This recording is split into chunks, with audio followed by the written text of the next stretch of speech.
Hej, mit navn det er Daniel Warming. Jeg kommer fra Happy Tea. I dag der er vi taget til Blåvandsuk for at fælde en heldig vinder, der har fundet en rød tea i en af vores charity-poser.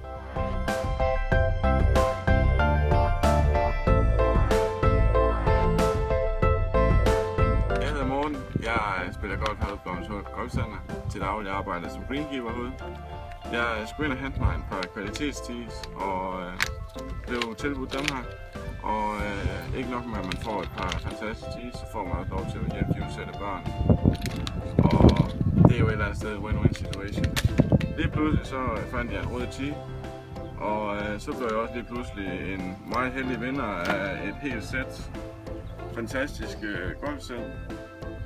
Så jeg synes, jeg vil helt sikkert anbefale til dig derude og gå ind til dine lokale steder og købe dem. Super dejligt at se, at han blev så glad, men også at se, hvordan Blåvandsuk Golfklub præsenterede charity som produkt. Det må man sige, det var rigtig dejligt at se.